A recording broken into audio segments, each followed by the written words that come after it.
O Hobbit. Autor J.R.R. Tolkien. Pasta 2.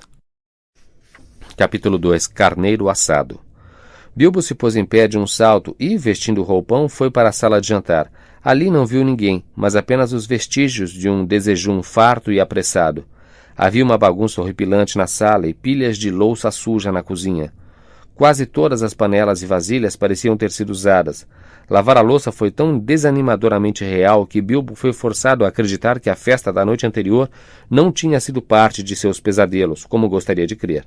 Na verdade, ficou bastante aliviado depois de pensar que todos se tinham ido sem ele, sem nem se darem ao trabalho de acordá-lo.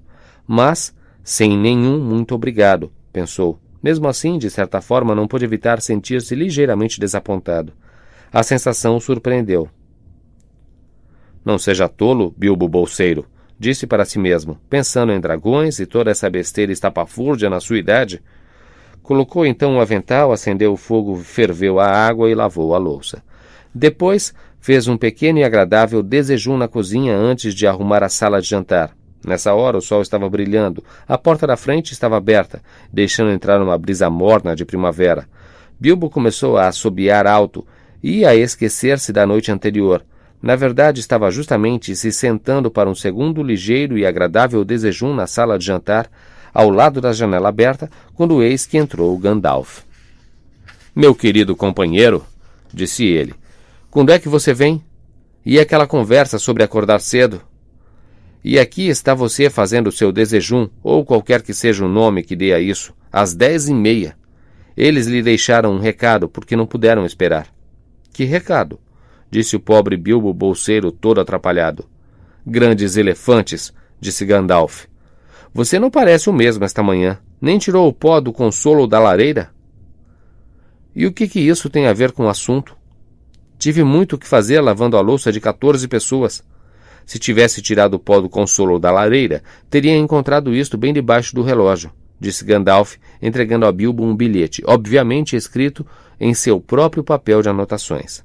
Foi isto que leu. "Thorin e companhia para o ladrão Bilbo. Saudações. Pela sua hospitalidade, nossos mais sinceros agradecimentos, e pela sua oferta de ajuda profissional, nossa agradecida aceitação. Condições: pagamento contra entrega, até e não acima do valor de 1/14 do lucro total, se houver algum.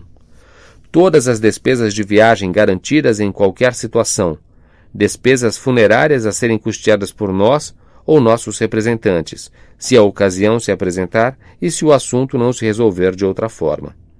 Julgando desnecessário perturbar seu precioso repouso, partimos na frente para fazer os preparativos necessários e estaremos no aguardo de sua respeitável pessoa na estalagem Dragão Verde, em Beirágua, às 11 horas da manhã em ponto. Contamos com a sua pontualidade. Reiterando nossos protestos de elevada estima, respeitosamente, Thorin e companhia." "Restam-lhe apenas 10 minutos. Você vai ter de correr", disse Gandalf. "Mas", disse Bilbo, "não há tempo para isso", disse o mago. "Mas", disse Bilbo de novo, "também não há tempo para isso. Vamos indo." Até o fim de seus dias, Bilbo nunca pôde lembrar como se viu fora de casa, sem chapéu, bengala ou qualquer dinheiro, e sem nada do que geralmente levava quando saía sem terminar o desejum e, muito menos, lavar a louça, entregando as chaves de casa nas mãos de Gandalf e correndo o máximo que seus pés peludos conseguiam ladeira abaixo, passando pelo grande moinho, atravessando o água e depois continuando por 1 milha ou mais. Estava muito esbaforido quando chegou a Beirágua, bem no instante em que o relógio batia 11 horas, e descobriu que viera sem um lenço no bolso. "Bravo!" disse Balin, que estava na porta da estalagem aguardando a chegada dele. Naquele mesmo momento, todos os outros apareceram na curva da estrada que vinha da vila. Estavam montados em pôneis, e pendurados em cada pônei vinham todos os tipos de bagagens, pacotes, embrulhos e parafernália. Havia um pônei muito pequeno, aparentemente destinado a Bilbo. "Subam e vamos indo", disse Thorin. "Sinto imensamente", disse Bilbo, "mas vim sem o meu chapéu e deixei para trás meu lenço, e não trago nenhum dinheiro. Para ser preciso, só vi o seu bilhete às 10:45. "Não será preciso", disse Dwalin. "Não se preocupe." Vai ter de se virar sem lenços e sem mais um monte de coisas antes de chegar ao fim da viagem. Quanto ao chapéu, tenho um capuz e uma capa a mais em minha bagagem. Foi assim que todos vieram a partir, saindo da estalagem numa bela manhã de fim de abril, em pôneis carregados. Bilbo vestia um capuz verde escuro, um pouco manchado pelo tempo, e uma capa verde escura, emprestados de Dwalin. Eram grandes demais para ele, que ficou com uma aparência bastante cômica. O que teria pensado seu pai, Bungo? Não me atrevo nem a imaginar. Seu único consolo era que não poderia ser confundido com um anão, já que não tinha barba. Não tinham cavalgado muito quando apareceu Gandalf, esplêndido, num cavalo branco. Trouxeram um monte de lenços e também o cachimbo e o fumo de Bilbo. Assim, depois disso, o grupo continuou avançando muito alegre e contavam histórias ou cantavam canções, enquanto iam cavalgando durante todo o dia, exceto, é claro, quando paravam nas refeições. Estas não vinham com a frequência de que Bilbo gostaria, mas, apesar disso, ele começou a sentir que aventuras, afinal de contas, não eram tão ruins assim. Primeiro tinham passado através das terras dos hobbits, uma ampla e respeitável região habitada por gente decente, com boas estradas, uma estalagem ou duas e, de vez em quando, um anão ou um fazendeiro viajando a negócios. Depois chegaram a terras onde as pessoas falavam de modo estranho e cantavam canções que Bilbo nunca ouvira antes. Agora tinham atingido as terras solitárias, onde não restava ninguém, nem estalagens, e as estadias ficavam cada vez piores. Não muito adiante havia montanhas desoladas, que subiam cada vez mais alto, cheio de árvores. Em algumas delas havia velhos castelos de aparências malignas. Como se tivessem sido construídos por pessoas malvadas. Tudo parecia tristonho, pois naquele dia o tempo havia ficado ruim. Durante a maior parte do tempo estivera tão bom como podia estar em maio, mesmo nas histórias alegres, mas agora estava frio e úmido. Nas terras solitárias eram obrigados a acampar, quando podiam, mas pelo menos não chovera. E pensar que logo estaríamos em junho, resmungou Bilbo, chapinhando atrás dos outros numa trilha muito lamacenta. Já passara da hora do chá e chovia a cântaros, como chovera durante todo o dia. Do capuz pingavam gotas que lhe entravam nos olhos. A capa estava cheia de água. O pônei estava cansado e tropeçava nas pedras. Os outros estavam amuados demais para conversar. Com certeza a chuva penetrou na roupa seca e nas mochilas de comidas, pensou o Bilbo. Maldita ladroagem e tudo o que tem a ver com ela. Gostaria de estar em casa, na minha gostosa toca, ao lado do fogo, com a chaleira começando a cantar. Não foi a última vez que desejou tal coisa. Ainda os anões avançavam e nunca se voltando para trás ou prestando qualquer atenção ao hobbit. Em algum ponto atrás das nuvens cinzentas o sol devia ter se posto, pois começou a ficar escuro quando desciam um vale profundo em cujo leito corria um rio. O vento começou a soprar e os salgueiros ao longo das margens curvavam-se e suspiravam. Por sorte, a estrada passava por uma velha ponte de pedra, pois o rio volumoso, devido à chuva, descia em enxurrada das colinas e montanhas ao norte. Já era quase noite quando atravessaram a ponte. O vento rompeu as nuvens cinzentas e uma lua surgiu vagando sobre as colinas entre os chumaços flutuantes. Então eles pararam e Thorin murmurou alguma coisa sobre esse ar. E onde vamos achar um canto seco para dormir? Foi só nessa hora que deram pela falta de Gandalf. Até aquele momento ele os tinha acompanhado por todo o caminho, sem nunca dizer se estava participando da aventura ou apenas fazendo-lhes companhia por algum tempo. Era ele quem tinha comido mais, conversado mais e rido mais, mas agora simplesmente desaparecera. E bem na hora em que um mago seria de maior utilidade. Rosnaram Dori e Nori, que partilhavam com o hobbit a opinião sobre refeições regulares, fartas e frequentes. Por fim decidiram que teriam de acampar onde estavam. Dirigiram-se a um maciço de árvores e, embora estivesse mais seco embaixo delas, o vento derrubava a chuva das folhas e o pinga-pinga era extremamente irritante. E também o azar parecia ter contaminado o fogo. Os anões conseguem fazer fogo em praticamente qualquer lugar, usando praticamente qualquer coisa, com ou sem vento, mas naquela noite não conseguiram nem mesmo Oin e Glóin, que eram muito bons nisso. Então um dos pôneis se arrastou por nada e disparou. Entrou no rio antes que pudessem detê-lo e, antes que pudessem retirá-lo da água, Philly e Killy estavam quase se afogando e toda a bagagem que o pônei levava fora carregada pelas águas. É claro que a maior parte era a comida e restou muitíssimo pouco para a ceia e menos ainda para o desejum. Lá estavam eles, sentados, carrancudos, molhados e resmungando, enquanto Oin e Glóin continuavam tentando acender o fogo e brigando por causa disso. Bilbo refletia tristemente que nas aventuras nem tudo são passeios de pônei ao sol de maio, quando Balin, que sempre fazia o papel de vigia do grupo, disse: "Há uma luz lá adiante." Havia uma colina, a certa distância, com árvores nela, muito espessas em algumas partes. Saindo da massa escura das árvores, podiam ver uma luz brilhante, uma luz avermelhada que prometia aconchego, pois podia vir de uma fogueira ou de tochas. Depois de olharem por algum tempo, começaram a discutir. Alguns diziam não e outros diziam sim. Alguns diziam que tinham mesmo de ir ver e que qualquer coisa era melhor que pouca ceia, menos desejum e roupas molhadas a noite toda. Uns diziam: estas partes não são bem conhecidas e ficam muito próximas das montanhas. Hoje raramente passam viajantes por aqui. Os velhos mapas não ajudam em nada. As coisas mudaram para pior e a estrada não é vigiada. Raramente se ouviu falar de um rei por aqui. E quanto menos curioso você for enquanto passa por aqui, menos chance terá de encontrar problemas. Outros diziam: afinal de contas, somos 14. Outros ainda diziam: onde Gandalf se meteu? Essa frase era repetida por todos. Então a chuva começou a cair mais forte do que nunca, e Oin e Glóin começaram a brigar. Isso resolveu a questão. Afinal de contas, temos conosco um ladrão, disseram eles, e assim partiram conduzindo os pôneis, com todo o devido e necessário cuidado, na direção da luz.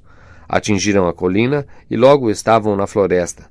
Foram subindo a colina, mas não se encontravam uma trilha adequada que se pudesse levar a uma casa ou fazenda, e por mais que tentassem evitar, houve muito farfalhar, estalar e ranger, e também resmungar e praguejar, enquanto avançavam por entre as árvores naquela escuridão de breu. De repente, não muito distante, a luz vermelha brilhou intensamente através dos troncos das árvores. Agora é a vez do ladrão, disseram eles, referindo-se a Bilbo. Você deve ir lá e descobrir tudo sobre aquela luz e para o que ela serve. E se tudo está perfeitamente seguro e sob controle. Thorin disse ao hobbit: agora vá depressa e volte logo, se tudo estiver bem. Caso contrário, volte se puder. Se não puder, pie 2 vezes como uma coruja e 1 vez como um mocho, e faremos o que estiver ao nosso alcance.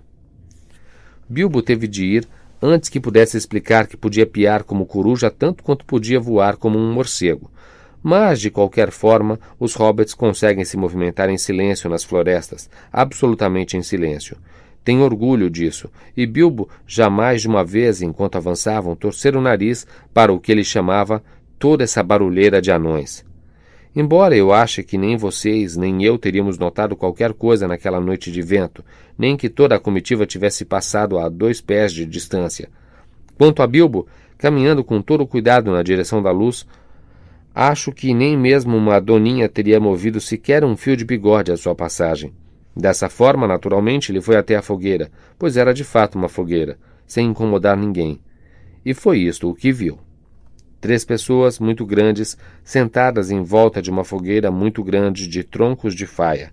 Estavam assando pedaços de carneiro em longos espetos de madeira e lambendo o caldo dos dedos. Havia um cheiro agradável, de comida saborosa. Também havia um barril de boa bebida por perto, e eles estavam bebendo em canecas. Mas eram trolls. Obviamente trolls. Até Bilbo, apesar de sua vida pacata, podia perceber isso. Pelas grandes caras pesadas, pelo tamanho, pelo formato de suas pernas, para não falar no linguajar, que estava longe de ser adequado para uma sala de visitas, muito longe. Carneiro ontem, carneiro hoje, raios me partam se não vai ser carneiro amanhã de novo, disse um dos trolls. Não comemos nem sombra de carne de homem faz um tempão, disse um segundo. Que raios o William tinha na cabeça quando trouxe a gente para este lugar? Não consigo imaginar. E a bebida está acabando. O que é pior, disse ele, batendo no cotovelo de William, que estava dando uma golada em sua caneca. William engasgou. Calhe a boca, disse ele, assim que conseguiu. Você não acha que o pessoal vai ficar aqui parado, esperando para sempre, só para ser devorado por você e Bert? Vocês dois já devoraram uma aldeia e meia desde que descemos das montanhas. Quanto mais vão querer? E já teve um tempo em nossa vida em que vocês diriam: obrigado, Bill, por um belo pedaço gordo de carneiro do vale, como este aqui. Arrancou um enorme pedaço da perna do carneiro que estava assando e limpou os beiços na manga. Sim, receio que os trolls realmente se comportem assim, até mesmo os que só têm uma cabeça. Depois de ouvir tudo isso, Bilbo devia ter feito alguma coisa imediatamente. Voltar em silêncio e avisar seus amigos que haviam 3 grandes trolls mal-humorados por perto que muito provavelmente gostariam de experimentar anão assado ou até mesmo pônei, para variar, ou então praticar um roubo rápido e eficiente. Um lendário ladrão de primeira classe, àquela altura, já teria saqueado os bolsos dos trolls. Quase sempre vale a pena se você consegue. Arrancado a carne dos espetos, afanado a cerveja e partido sem que ninguém notasse. Outros mais práticos, mas com menos orgulho profissional, teriam talvez enfiado um punhal em cada um deles antes que percebessem. Aí então a noite poderia passar alegremente. Bilbo sabia disso. Já lera muitas coisas que nunca tinha visto ou feito. Estava muito alarmado, além de enojado. Desejou estar a 100 de milhas de distância, apesar disso, de alguma forma, não podia voltar para Thorin e companhia de mãos vazias. Assim ficou parado, hesitando, nas sombras. Dos vários procedimentos de ladruagem sobre os quais ouvira falar, saquear os bolsos dos trolls parecia o menos difícil. Então, finalmente, arrastou-se para trás de uma árvore bem atrás de William. Bert e Tom dirigiram-se para o barril. William estava tomando mais um trago, então Bilbo reuniu toda a sua coragem e enfiou a mãozinha no bolso enorme de William. Havia uma coisa nele. Uma bolsa. Grande, como um saco, para Bilbo. Ah! Pensou ele, pegando o gosto pelo seu novo trabalho, enquanto retirava a bolsa com cautela.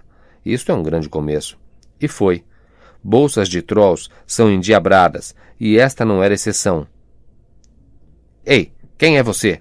Guinchou ela ao sair do bolso.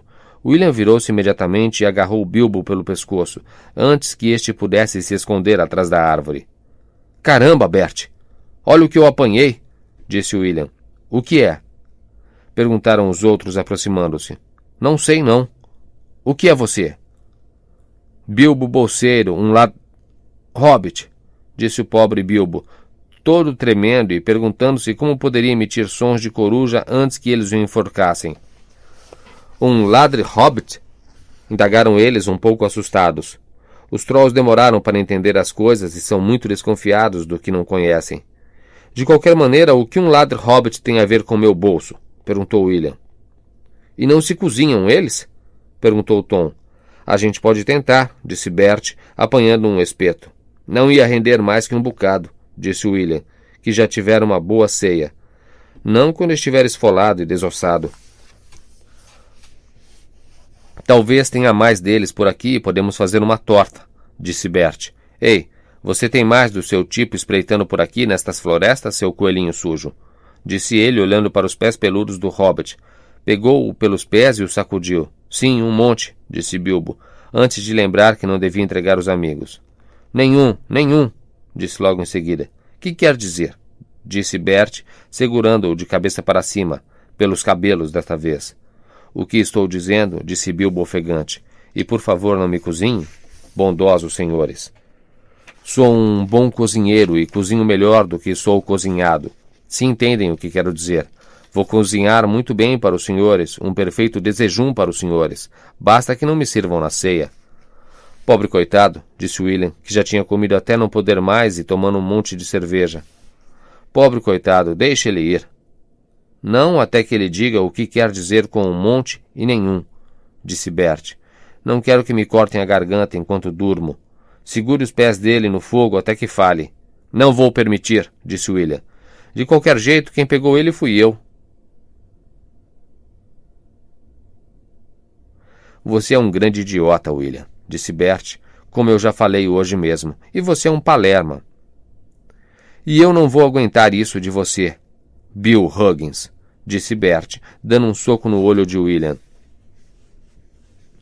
Então houve uma bela briga. Bilbo teve esperteza suficiente para se desvencilhar dos pés deles quando Bert o derrubou no chão, antes que começassem a brigar feito cachorros, chamando um ao outro de todos os tipos de nomes perfeitamente verdadeiros e aplicáveis, em vozes muito altas. Logo estavam agarrados, quase rolando em cima da fogueira, chutando e esmurrando, enquanto Tom golpeava ambos com um galho para devolver-lhes o bom senso. E isso, é claro, só os deixava mais furiosos que nunca. Aquele teria sido o momento para Bilbo sair de lá. Mas seus pobres pezinhos tinham sido muito apertados na enorme pata de Bert e ele estava sem fôlego e sua cabeça rodava. Assim ficou lá deitado por um momento, ofegando, logo depois do círculo formado pela luz da fogueira. Bem no meio da luta surgiu Balin. Os anões tinham ouvido ruídos à distância e depois de esperarem por algum tempo que Bilbo voltasse ou que piasse como uma coruja, começaram um a se arrastar na direção da fogueira, no maior silêncio possível. Logo que Tom viu Balin surgir, soltou um uivo horrendo. Os Trolls simplesmente detestam a mera visão de anões não cozidos. Bert e Bill pararam de lutar imediatamente. E um saco, Tom! Rápido! Disseram eles antes que Balin, que se perguntava onde estaria Bilbo no meio de toda aquela confusão, percebesse o que estava acontecendo. Um saco lhe cobriu a cabeça e ele caiu. Ainda vão vir mais, disse Tom. Ou estou redondamente enganado? Um monte e nenhum. É isso mesmo, disse ele. Nenhum ladre hobbit, mas um monte destes anões aqui. Era disso que ele estava falando. Acho que tem razão, disse Bert, e é melhor a gente sair da luz. E assim fizeram, segurando nas mãos sacos que usavam para carregar carne de carneiro e outras pilhagens, esperaram nas sombras. Assim que cada anão se aproximava e olhava surpreso para a fogueira, para as canecas derrubadas e os ossos roídos, pop! Vinha um saco fedorento sobre sua cabeça e o anão caía. Logo Dwalin estava deitado ao lado de Balin, Fili e Kili juntos, e Dori, Nori e Ori num monte, Ioin e Gloin, e Bifur e Bofur, e Bombur, desconfortavelmente amontoados perto do fogo. Isso vai ensinar a eles, disse Tom, pois Bifur e Bombur tinham dado um bocado de trabalho, lutando como doidos, como fazem os anões quando são acuados. Thorin chegou por último, e não foi pego de surpresa. Já veio esperando problemas, e não foi preciso ver as pernas de seus amigos saindo de sacos para que percebesse que as coisas não iam bem. Parou na sombra a certa distância e disse: "O que significa toda esta confusão? Quem andou surrando minha gente?" "São Trolls", disse Bilbo de trás de uma árvore. Os Trolls tinham se esquecido completamente dele. "Estão escondidos nos arbustos com sacos", disse ele. "Ah, é mesmo?" disse Thorin, e pulou à frente para a fogueira, antes que pudessem saltar sobre ele. Thorin apanhou um enorme galho com uma ponta toda em chamas. Bert levou aquela no olho antes que pudesse pular de lado. Isso o colocou fora da batalha por uns momentos. Bilbo fez o que pôde. Segurou a perna de Tom, tanto quanto podia, pois a perna era grossa como um tronco de árvore jovem, mas saiu voando para cima de uns arbustos quando Tom chutou as fagulhas contra o rosto de Thorin. Em troca, Tom levou o galho na boca e perdeu um dente da frente. Isso o fez uivar, posso lhes garantir. Mas naquele exato momento, William se aproximou por trás e jogou um saco na cabeça de Thorin, que ficou coberto até os pés, e assim a luta terminou. Agora estavam num belo apuro, todos arrumadinhos, amarrados em sacos com 3 Trolls furiosos e 2 com queimaduras e ferimentos memoráveis. Sentados ao lado deles, discutindo se deviam assá-los devagar, fazer picadinho e cozinhá-los, ou ainda sentar em cima deles, um por um, e esmagá-los e transformá-los em geleia. E Bilbo em cima de um arbusto com as roupas e a pele rasgadas, sem ousar se mexer, com medo de que pudessem ouvi-lo. Foi exatamente nessa hora que Gandalf voltou, mas ninguém o viu. Os Trolls tinham acabado de decidir assar os anões agora e comê-los mais tarde. A ideia foi de Bert, e depois de muita discussão todos concordaram com ela. "Não adianta assar agora, ia levar a noite inteira", disse uma voz. Bert pensou que fosse William. "Não comece a discussão toda de novo, Bill", disse ele, "ou vai mesmo levar a noite inteira." "Quem está discutindo?", disse William, achando que era Bert que tinha falado. "Você", disse Bert. "Você é um mentiroso", disse William. E assim a discussão começou toda de novo. No fim decidiram fazer picadinho dos anões e cozinhá-los. Assim pegaram uma grande vasilha preta e as facas. "Não adianta cozinhar, não tem água e o poço fica longe e tudo mais", disse uma voz. Bert e William pensaram que fosse Tom. "Calha a boca", disse eles, "ou não vamos acabar nunca. E você mesmo vai buscar a água se disser mais alguma coisa." "Calha a boca você", disse Tom, que pensava ter ouvido a voz de William. "Quem está discutindo além de você?" Gostaria de saber. Gostaria de saber. Você é um burro, disse William. Burro é você, disse Tom. E então a discussão começou toda de novo e foi ficando mais acalorada do que nunca. Até que, por fim, eles decidiram se sentar nos sacos, um a um, e esmagar os anões e deixar para cozinhá-los da próxima vez. E em quem vamos sentar primeiro? Disse a voz. Melhor sentar primeiro no último, disse Bert, cujo olho tinha sido machucado por Thorin. Pensou que Tom estivesse falando. Não fique falando sozinho, disse Tom, mas se quiser sentar no último, sente. Qual é? Aquele com as meias amarelas, disse Bert. Besteira, aquele com as meias cinzentas, disse uma voz semelhante à de William. Eu tenho certeza de que eram amarelas, disse Bert. Eram amarelas mesmo, disse William. Então por que você disse cinzentas, disse Bert. Eu não disse nada, foi o Tom que disse. Isso eu não fiz mesmo, disse Tom. Foi você. 2 contra 1 para calar a sua boca, disse Bert. Com quem você está falando? Disse William. Agora pare com isso, disseram Tom e Bert juntos. A noite está passando e o dia nasce cedo. Vamos fazer o serviço. Que o dia pegue vocês todos e virem pedras vocês, disse uma voz que parecia de William, mas não era, pois bem naquele momento a luz surgiu sobre a colina e ouviu-se um grande alvoroço nos galhos. Não foi William quem falou, pois transformou-se em pedra no momento em que se agachou. Bert e Tom ficaram como rochas no momento em que olharam para ele.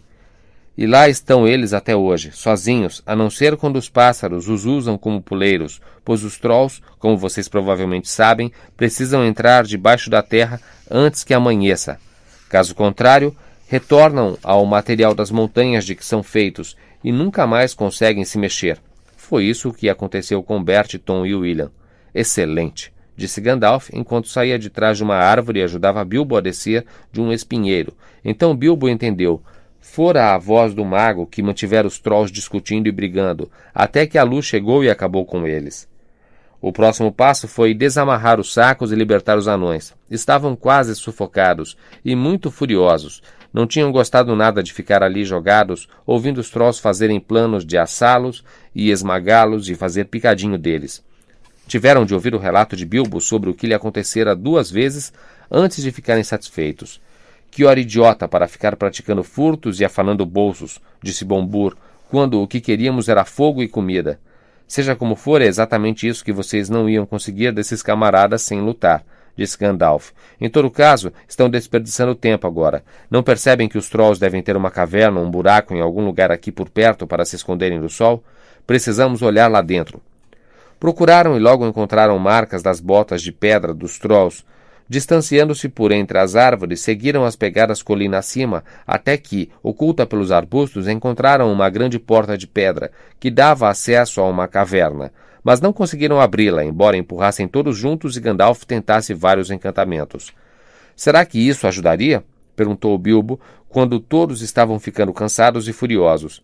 Encontrei-a no chão, enquanto os trolls estavam brigando. Estendeu uma chave enorme, embora sem dúvida William a tivesse achado muito pequena e discreta.